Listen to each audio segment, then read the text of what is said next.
हरि पुण्य दिने सन्तान दिने एकादशी आयो। पुण्य दिने सन्तान दिने एकादशी आयो। भक्तजनको हृदयमा भक्ति भाव छायो। पुण्य दिने सन्तान दिने एकादशी आयो।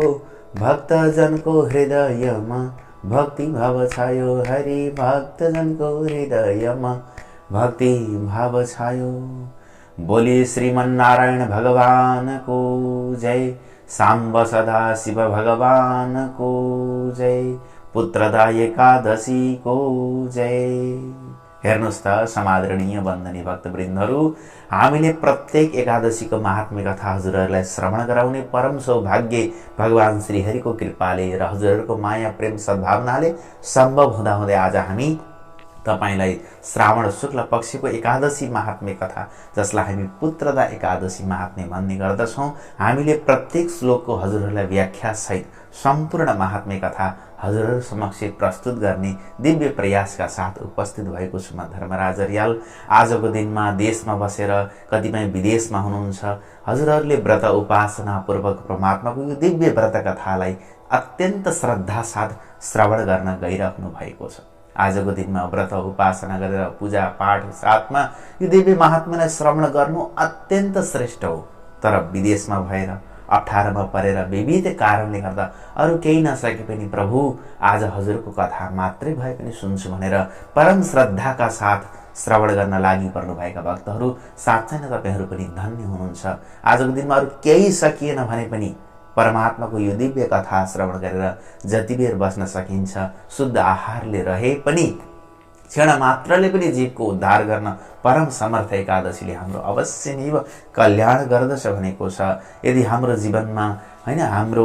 जीवनमा विविध कारणले गर्दा हामीलाई सन्तान प्राप्त भएका छैनन् भने आजको दिनमा परमात्माको यो पुकार गर्ने दिन हो, जसले श्रीहरिले हामीलाई सन्तानवाला बनाइदिनुहुन्छ र हाम्रा सन्तान छन्, उनीहरूको उन्नति प्रगति होस् भनेर चाहनेहरूले आजको दिनमा पुकार गर्नाले सन्तानको उन्नति प्रगति भएर जान्छ र हाम्रो जीवनमा हामीलाई पनि सन्तानबाट सुख शान्ति र हाम्रा संसारका सन्तानहरू पनि संस्कारी हुन् भन्ने चाहनेहरूले पनि आजको दिनमा पुकार गर्नाले सन्तान सम्बन्धी समस्त सुख परमात्माले आजको दिनमा प्रदान गरिदिनुहुन्छ र निष्काम भावनाले आजको दिनमा पुकार गर्नाले हाम्रो जीवनमा पुण्य र अन्त्य मोक्ष समाप्नियाद स्वर्गको प्राप्ति हुन्छ, वैकुण्ठको प्राप्ति हुन्छ भनेर यहाँ दिव्य महात्म्यमा हामीले सुन्नेछौँ। अहिले त्यो दिव्य फल प्रदान गर्नेवाला यो परम एकादशी पुत्रदा एकादशी रहेको छ। आउनुहोस् सबैले यस्तो पावन दिनका दिनमा अरू केही नसके पनि परमात्माको पुकार गरौँ एकैछिन,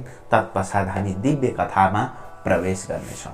हरि ओम गजाननं भूतगणादि सेवितं कपित्थजम्बो फलचारुभक्षणम् उमासुतं शोकविनाशकारकं नमामि विघ्नेश्वरपादपङ्कजम्। ॐ शान्ताकारं भुजगशयनं पद्मनाभं सुरेशं विश्वाधारं गगनसदृशं मेघवर्णं शुभांगं लक्ष्मीकान्तं कमलनयनं योगिभिर्ध्यानगम्यं वन्दे विष्णुं भवभयहरं सर्वलोकैकनाथं। ध्यायन्नित्यं महेशं रजतगिरिनिभं चारुचन्द्राम्बतंसं रत्नाकल्पोज्ज्वलांगं परशुमृगबरा भीतिहस्तं प्रसन्नं पद्मासीनं समन्तास्तुतममरगणैर्व्याघ्रकीर्तिं वशानं विश्वाद्यं विश्ववन्द्यं निखिलभयहरं पञ्चवक्रं त्रिनेत्रम्। ॐ यशो विशालं शिशुपालकालं बालं मुकुन्दं मनसा स्मरामि बालं मुकुन्दं मनसा स्मरामि। ॐ नारायणं नमस्कृत्य नरं चैव नरोत्तमं देवीं सरस्वतीं व्यासं ततो जय मुदीरये। ॐ श्रीमन्महागणाधिपतये नमः। श्री गौरी गणेशाभ्यां नमः। ॐ श्री लक्ष्मीनारायणाभ्यां नमः। ॐ श्री राधा कृष्णाभ्यां नमः। ॐ श्री सीतारामाभ्यां नमः। ॐ सर्वेभ्यो देवेभ्यो नमः। ॐ श्री आवहित पूजित देवी देवताभ्यो नमः। ॐ श्री एकादशी देव्यै नमः। ॐ श्री गुरुचरण कमलेभ्यो नमो नमः। हरि जय जय सरस्वती जय सावित्री जय जय वेद माता जय गायत्री जय जय सरस्वती जय सावित्री जय जय वेद माता जय गायत्री आमा जय जय वेद माता जय गायत्री। ओम नमो भगवते वासुदेवाय। ओम नमो भगवते वासुदेवाय। ओम नमो भगवते वासुदेवाय। अथ श्रावण शुक्ल एकादशी व्रत कथा प्रारभ्यते।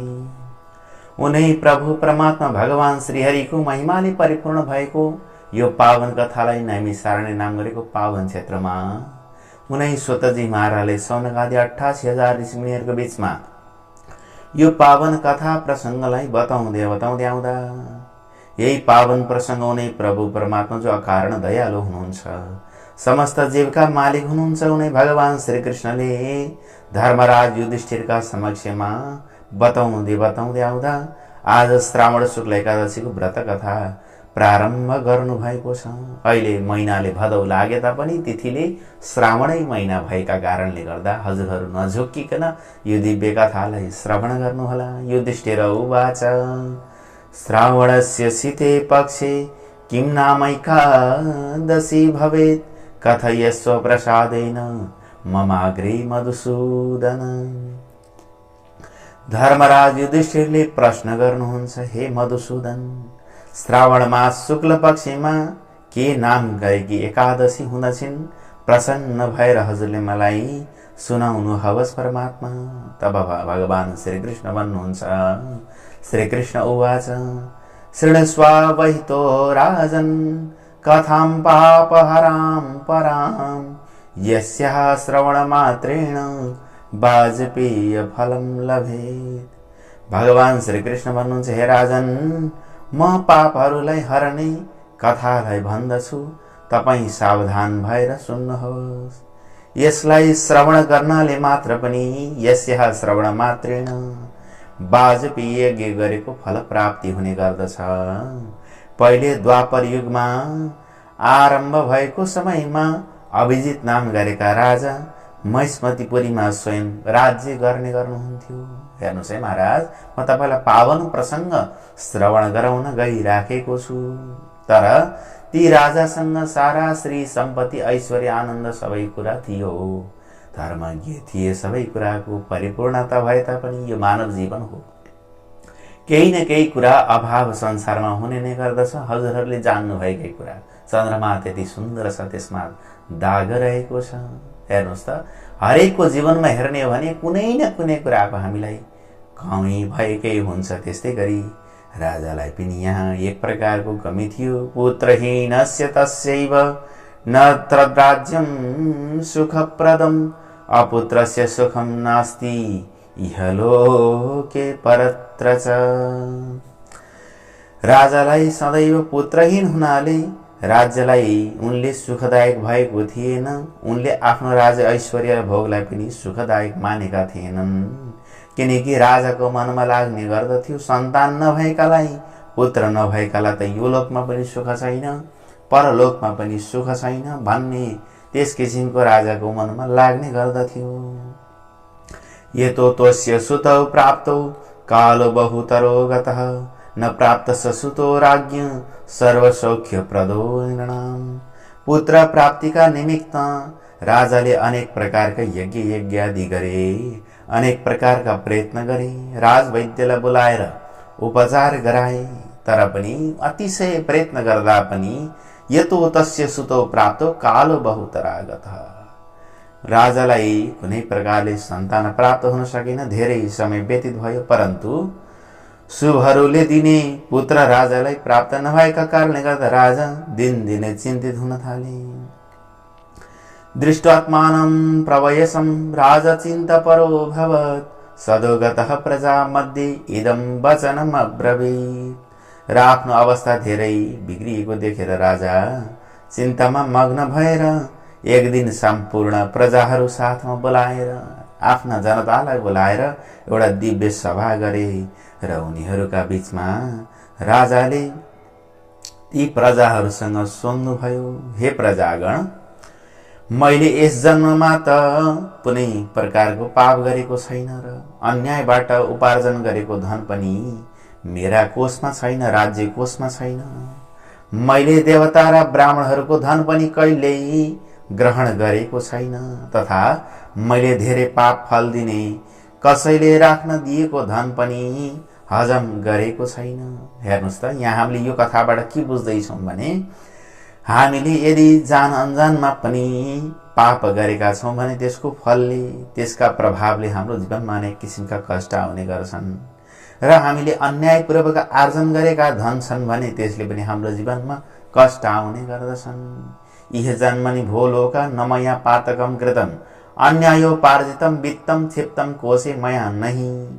र यसै प्रकारले मैले देवता र ब्राह्मणहरूको धन पनि कहिले ग्रहण गरेको छैन भन्नाले हामी अहिलेको युगमा विभिन्न मन्दिरहरूमा समिति आदि भएर बसिराखेका हुन सक्छौँ।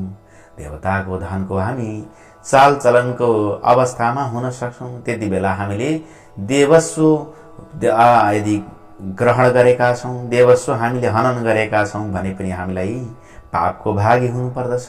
साधु सन्त महात्मा गुरु ब्राह्मणको धन यदि हामीले अनायासै अन्यायपूर्वक ग्रहण गरेका छौँ भने पनि हामीलाई दुःखको भागी हुनु पर्दछ। यसै गरी आएर कसैले हामीलाई नासो राख्न दिएको छ, यस्तो धन राखिदिनु होला है, यस्तो चिज राखिदिनु होला है भनेर हामीले ग्रहण गरेका थियौँ, चाहे त्यो बच्चाको नै किन नहोस्, कसैको पनि किन नहोस्।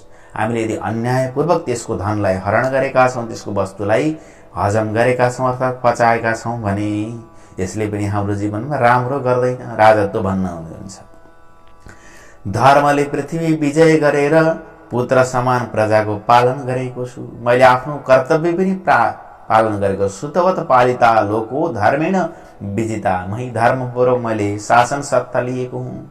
दुष्टेषु पातितो दण्डो बन्धु पुत्रो पमेश्वपी, अर्थात् मैले दुष्टहरूलाई पनि दण्ड दिएको छु। शत्रु पनि यदि सज्जन छन् भने तिनको पनि मैले पूजा गरेको छु।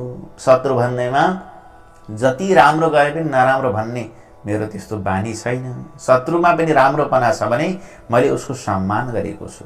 हे श्रेष्ठ ब्राह्मणगण, यस प्रकार धर्मयुक्त पथमा हिँड्दा पनि मैले सबै प्रकारले गर्दा पनि आज मलाई अनेक प्रकारका कष्ट आएका छन्। यतेव व्रजतो मार्गे धर्ममा युक्तो द्विजोत्तमा, मेरो घर आज किन पुत्रहीन छ, कस्मान् मम गृहे पुत्रो न जातस्तत् विचार्यताम्। विचार गरिबक्सनुहोस्, किन मलाई सन्तान भएन, जातस्तत् विचार्यताम्। राजाको यस्तो वचन सुनेर प्रजा र त्यहाँ आएका ब्राह्मण पुरोहितहरू समेत सबै ब्राह्मण राजाको हितको विचार गरेर सबै सघन वनमा जहाँ त्यहाँ ऋषिहरूको आश्रमहरूलाई हेर्न लागे। कहीँ ऋषि महात्माहरू हुनुहुन्छ कि कसैले हाम्रो राजाको समस्यालाई समाधान गर्दैलान् कि भन्ने विचार गरेर इति वाक्यं द्विजा श्रुत्वा स प्रजा स पुरोहितः, मन्त्रयित्वा नृपहितं जग्मुस्मे गहनं वनम्। हेर्नुहोस् है, हामीले पनि अहिलेको युगमा के बुझ्न सकिन्छ भने थोरै हामीले प्रसङ्गलाई के बुझ्यौँ भने जब नेतृत्व पक्ष समाधानहीन हुने गर्दछ तब प्रजामा जानु पर्दछ। प्रजासँग पनि हार गुहार गर्नाले अवश्य जीवनमा कुनै समाधान आउन सक्छ भन्ने सन्देश पनि हामीले लिन सक्छौँ। अब प्रजाहरू ब्राह्मणहरू सबै मिलेर आश्रममा कहीँ ऋषि महात्मा हुनुहुन्छ कि भनेर खोज्न भनेर जङ्गलमा गए। तप्तमानं तपो घोरम चिदानन्दम निरामयम। त्यसपछि राजाको हितको कामना गर्नेहरूले घोर तपमा तत्पर चिदानन्द अर्थात् परमात्माको आनन्दमा ध्यान गरेर लीन रहेका निराहारी, कसैले त भोजनै नगर्नेवाला, आफ्नो मनलाई जितेका, क्रोधलाई जितेका तथा सनातन वेदको धर्मलाई तत्त्वलाई बुझेका तथा समस्त शास्त्रका विशारद अर्थात् समस्त शास्त्रहरूलाई जान्नेवाला, यस्ता प्रकारले ब्रह्माको समान दीर्घायु महात्मा लोमस मुनिलाई उनले देख्दा भए। हेर्नुहोस् है, निराहारम जितात्मानं जित क्रोधम सनातनम लोमसम धर्मतत्त्वज्ञम सर्वशास्त्र विशारदा। ब्रह्माका समान आयु हुनुभएका भन्नाले के भन्दाखेरि लोमस ऋषिको के भनिन्छ भन्दा एक ब्रह्माजी बित्दाखेरि शरीरको एउटा रौँ झर्ने गर्दछ। जुन दिन शरीरका सारा रौँहरू सकिन्छन् त्यति बेला बल्ल लोमस ऋषिले आफ्नो प्राण त्याग्नुहुन्छ। त्यति धेरै आयु हुनुभएका लोमस ऋषि हुने गर्नुहुन्छ।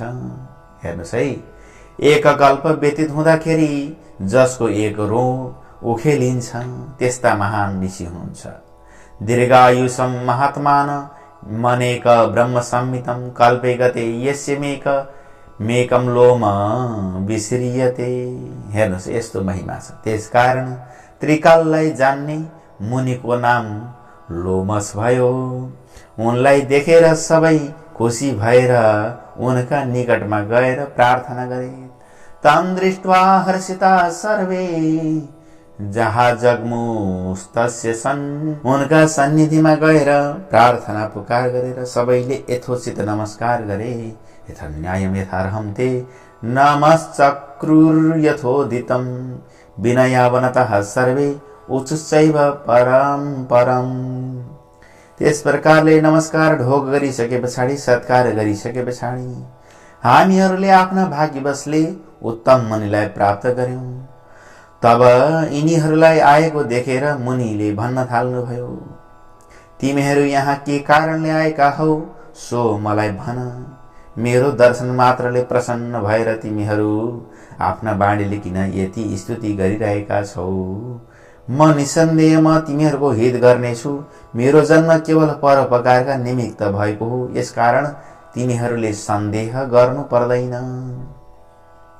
लोमस ऋषिले किमर्थमिह सम्प्राप्त कथयद्वं सकारणं मद्दर्शनादगय स्तुवन्तः इव मां किमु असंशय करिष्यामि भवतां यद्वितः भवेत् परोपकृतये जन्मे मादृशानां न संशयः। त्यस पछाडि त्यहाँ गएका सारा प्रजाहरूले लोमस ऋषिका चरणमा परेर यस प्रकारले भन्न थाले, जना उचुहु सुरेतामविधास्यामो वयमागम कारणं संशयच्छेदनार्थाय तब सन्निधिमा गता। हामी आफ्नो आगमनको कारण भन्दछौं, हजुरले सुनिबक्सनुहोस्। सन्देह हाम्रो दूर गरिबक्सनुहोस्।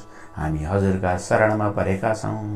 ब्रह्मा भन्दा पनि अधिक श्रेष्ठ तपाईबाट बढेर अरू कोही पनि छैनन्। यसकारण कार्यवश हामीहरूलाई तपाईका निकटलाई प्राप्त भएका छौं। हजुरका सान्निध्यमा हामी आउन पाएका छौं। कारण के त भन्दा यी महिजित नाम गरेका राजा पुत्र रहित छन्। हे ब्राह्मण, पुत्रका समान पालिएका हामीहरू उनै राजाका प्रजा हौं, जनता हौं। उनलाई अपुत्र देखेर उनका दुःखले हामी दुखी भएका छौं। हे द्विजोत्तम, नैष्टिकी निश्चित मति गरेर यहाँ तपस्या गर्न भनी आएका हौं। महिजिन्नाम राजासौ पुत्रहीनोऽस्ति साम्प्रतं वयं तस्य प्रजा ब्रह्मन् पुत्रवत्तेन पालितः। तं पुत्ररहितं दृष्ट्वा तस्य दुःखेन दुःखितः तभ क्रतुं निहायात मतिं कृत्वा तु नैष्ठिकीम्। त्यसै कारणले गर्दा हाम्रो राजाको दुःख हटोस् भनेर हामीले तपस्या गर्न चाहन्छौँ, साधना गर्न चाहन्छौँ, व्रत उपासना गर्न चाहन्छौँ, जसले गर्दा हाम्रो राजाको दुःख मेटिएर जाओस्। अब हेर्नुहोस् है, हामीले बुझ्न पर्ने, जब हामी आफ्ना प्रजालाई आफ्नो सान्निध्यमा रहेका व्यक्तिका हितका लागि लाग्छौँ भने ती हित गर्नेवालाको दुःखको पनि हामी सदैव ख्याल राख्नु पर्दछ। त्यही नै हो सेवक र मालिकको धर्म। यदि हाम्रा मालिकले हामीलाई राम्रो गरेका छन्, हाम्रो साहुले हामीलाई राम्रो गरेका छन् भने उनीहरूप्रति पनि उनको सुख दुःखमा पनि हामी जोडिने प्रयास गर्नु पर्दछ। त्यो हाम्रो धर्म हो। त्यसकारणले गर्दा हाम्रा मातापिता हुन्, हामीमाथि अनुग्रह गर्ने कोही पनि हुन्, सदैव आफ्नो स्वार्थलाई हेर्नु हुँदैन, उनीहरूको दुःख सुखमा पनि हामी ख्याल गर्नुपर्दछ भन्ने कुरा यहाँ बताउन खोजिएको छ। हेर्नुहोस् है, तब फेरि प्रजाहरू भन्दछन्, यसका भाग्यवश हामीहरूलाई हजुरको दर्शन प्राप्त भयो। महापुरुषका दर्शनले मनुष्यहरूको कार्य सिद्ध हुन्छ भनेर शास्त्रले भनेका छन्। तस्य भाग्यवशात् दृष्ट स्वत्मस्याभिर्दिजोत्तम महतां दर्शनेनैव कार्य सिद्धि भवेन्नृणाम्। यस्तो हामीलाई सिद्धि प्राप्त हुन्छ भगवान भनेर आज हजुरका शरणमा परेका छौँ। हे मुनि, हजुरले यस्तो मार्ग उपदेश गर्नुहोस् जसले हामीले आज जो चिताएर राजालाई पुत्र प्राप्त होस् भनेर आएका छौँ त्यो वचन सत्य भइजाओस् भगवान। उपदेशं वद मुनिः राज्ञः पुत्रो यथा भवेत्। त्यस पछाडि महान ऋषि लोमसले एकैछिन ध्यानमा अवस्थित हुनुभयो। इति तेषां वचः श्रुत्वा मुहूर्तं ध्यानमास्थितः। ध्यानमा अवस्थित भएर ती लोमस ऋषिले समस्त ज्ञानलाई जानेर जन्म जन्मान्तरका कुराहरूलाई विचार गरेर पूर्व जन्मका समस्त कुराहरूलाई विचार गरेर भन्न थाल्नुभयो। लोमस उवाच पूर्व जन्मनि वैश्योयम धनहीनो निसंस्कृत भनेर भन्नुहुन्छ। अर्थात् यी राजा भनेका पूर्व जन्ममा, यसभन्दा अगाडिको जन्ममा एकजना वैश्य अर्थात् व्यापारी थिए, जो धनहीन हुनका कारण अनेक प्रकारका दुष्कर्म गर्ने गर्दथे है। गाउँ गाउँमा भ्रमण गरेर वाणिज्य अर्थात् व्यापार कर्ममा निरत भएर एक समय ज्येष्ठ मासको शुक्ल पक्षकी द्वादशीका दिन मध्याह्न कालको समय गाउँको प्यासले व्याकुल भएर सुन्दर जलाशयलाई देखेर जल पिउने इच्छा गर्न लागे। त्यसै समय ब्याएकी गाई, बाछो समेत गाई त्यहाँ आएर जोकी घाँसले दुखित र तृष्णा अर्थात् तिर्खाले व्याकुल भएकी ती गाई त्यसमा जल पिउन लागिन्। तिनले गाईलाई हटाएर स्वयं त्यस जललाई पिए। त्यसै कर्मलाई गर्नाले ती राजा पुत्रहीन भए भनेर यहाँ उनको पूर्व जन्मको महिमा अर्थात् उनको पूर्व जन्मको वृत्तान्त बताउनु भएको छ। कूपिकां सजलां दृष्ट्वा जलपाने मुनो दधौ सत्यसुता सवत्सा च धेनुस्तत्र समागता तुषा तुरा निदाघार्ता तस्य चापः उपपौ तुषा। यसरी गाईको अपमान गरेका कारणले गर्दा, अबोध प्राणीको अपमान गरेका कारणले गर्दा बच्चा सहित तिर्खाएकी तीलाई हटाएर आफूले मात्र पानी पिएका कारणले गर्दा राजालाई यस जन्ममा यस प्रकारको कष्ट भोग्नु परेको हो। परन्तु पूर्व जन्ममा गरेको पुण्यले अकण्टक राज्य उनले प्राप्त गरे। तब ती भन्दछन् कि हे मुनि, पुराणहरूमा सुनिन्छ कि पुण्यले पाप नाश हुने गर्छ। अब जानी नजानी राजाले त्यस जन्ममा पाप त गरे, तर आज उनले हामीलाई गरेको पुण्य, उनले गरेको यो राज्यको धर्मज्ञ पूर्ण पालन, यी सारा कुराले कुनै औचित्य राख्दैन र हामीले सुनेका छौँ भगवान। अब यस्तो के पुण्य छ जसले राजाका जन्म जन्मान्तरका पापहरू नाश भएर जान्। पूर्वजन्म कृतात् पुण्यात् प्राप्तं राज्यम अकण्टकम पुण्योपदेश कथयम येन पाप क्षयो भवेत्। यस्तो पुण्य बताउनुहोस् जसले गर्दा राजाको पाप नाश भएर जाओस्। पुण्यत पापम क्षयम याति पुराणे श्रुते मुनि। अब हामीलाई उपदेश गर्नुहोस्। यथा भवत् प्रसादेन पुत्रोस्य भविता यथा, जसले गर्दा राजालाई सन्तान प्राप्त होस् भन्दा अत्यन्त मुस्कुराउँदै परम करुणामय लोमस ऋषिले भन्न थाल्नु, श्रावणे शुक्ल पक्षे तु पुत्रदा नाम विस्तृतः एकादशी तिथिश्चास्ति कुरुध्वं तद्व्रतं जनः। हे प्रजागण हो, तिमीहरूले श्रावण महिनाको शुक्ल पक्षमा एउटी पुत्रदा नाम गरेकी एकादशी आउँछिन्। ती तिथिका दिन तिमीहरूले स्नान तथा यथाविधि रातिमा जागरण सहित भएर यसको व्रत गरिदियो र गर। त्यसको निर्मल पुण्य तिमीहरूले राजालाई प्रदान गरिदियो। यथाविधि यथा न्यायम यथतम जागरणान्वितां तस्याः पुण्यम सुविमलम ददन्तु नृपतेर जनः। त्यो पुण्य यदि तिमीहरूले राजालाई दान गरिदियो भने यस कथाबाट हामीले बुझ्न सक्छौं, कुनै सज्जनको कल्याण चिताएर इष्ट मित्र बन्धु बान्धव सन्तान कसैको पनि कल्याण चिताएर हामीले यथाविधिद्वारा यस दिनका दिनमा व्रत उपासना गरेर यदि त्यो पुण्य हामीले उनीहरूलाई दान गरिदियौं भने तिनको पनि कल्याण हुन्छ भन्ने कुराको नजिर यहाँनिर स्थापित गर्न खोजिएको छ। यस्तो गर्नाले के हुन्छ त? एवं कृतेषु नियतम राज्ञः पुत्रो भविष्यति। यदि गर्यो भने राजालाई भविष्यमा गएर सन्तान प्राप्त हुनेछ।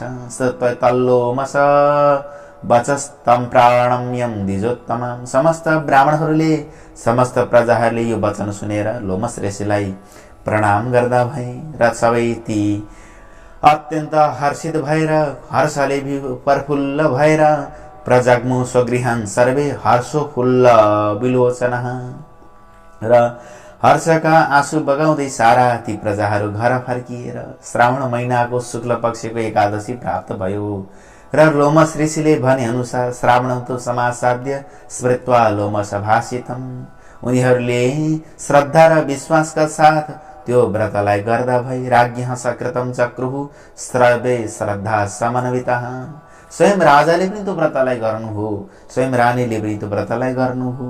त्यस पछाडि जागरणपूर्वक त्यो व्रत उपासना गरिसके पछाडि द्वादशी दिवसे पुण्यम दधुर नृपतयेर जनः। र द्वादशीका दिनमा उनीहरूले पारण समयमा त्यो प्राप्त भएको पुण्य राजालाई प्राप्त होस् भनेर जल छोडिदिएर पुण्य दान गरिदिँदा भए। दधुर नृपतयेर जनः, मान्छेहरूले दिए। यस प्रकारले पुण्य प्राप्त भइसके पछाडि समय बित्दै जाँदा दत्ते पुण्य यथा राज्ञी गर्भमा धत शोभनम्। र त्यो पुण्यका प्रभावले गर्दा रानी गर्भवती हुनुभयो। गर्भवती भइसके पछाडि समय बित्दै जाँदा 9 महिना व्यतीत भइसके पछाडि प्राप्ते प्रसव काले सा सुसुभे पुत्र मूर्जितम्। यस प्रकारले 9 महिना व्यतीत भएपछि भगवानका कृपाले एकादशीका प्रभावले रानीलाई पुत्र रत्नको प्राप्त हुँदा भयो। बोले पुत्रदा एकादशी को जय। एवमेषा नृपश्रेष्ठ पुत्रदा नाम विस्तृता कर्तव्या सुखमिच्छिद्दि भीरिह लोके परत्र च।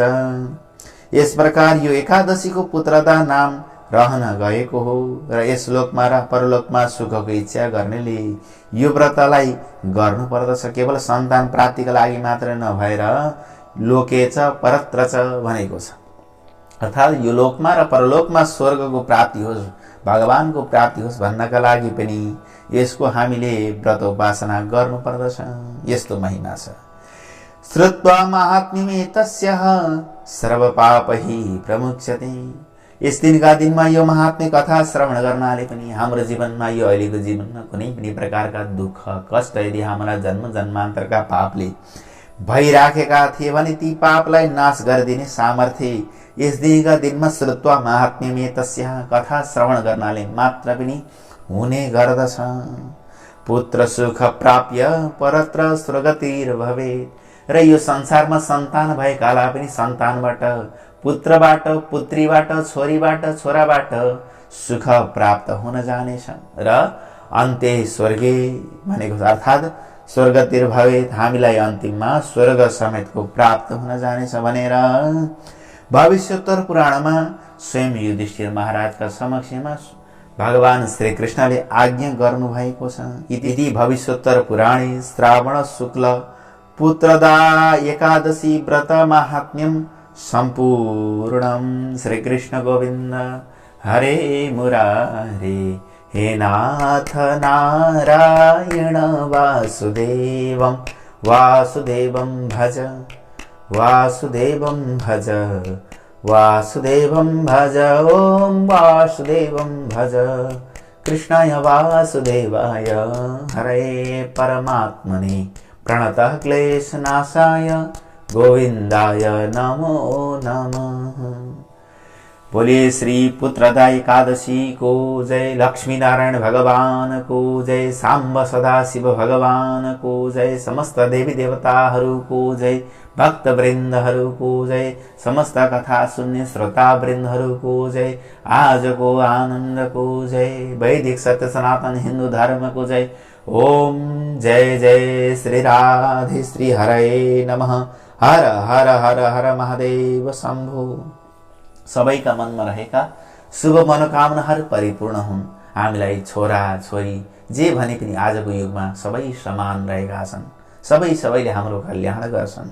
यस्ता सन्तानको हामीले यथोचित पालन गर्दै आजको दिनमा यो एकादशीको महात्म्य सुन्नाले आफ्ना सन्तानको उन्नति प्रगति भएर जानेछ र हामीलाई सन्तानबाट सुख प्राप्त हुनेछ र सन्तान बनाउन चाहने, सन्तान बनाउनका लागि परमात्मासँग प्रार्थना गरेकाहरूलाई त्यो शुभ मनोकामना श्रीहरिले प्रदान गरिदिनुहोस्, परिपूर्ण गरिदिनुहोस् भन्ने प्रार्थना गर्दै महात्मालाई अन्तिम समयसम्म सुन्नुभयो। सबैको जय होस्, सबैको मङ्गल होस्, सबैको कल्याण होस् भन्दै हामी दिव्य महात्म्य कथा र यस्ता जानकारीहरू हाम्रो जिज्ञासा च्यानलबाट प्रस्तुत भइराखेका छन्। सुनेर अगाडि बढ्नुहोला। ओम नमो भगवते वासुदेवाय। जय जय श्री हरि।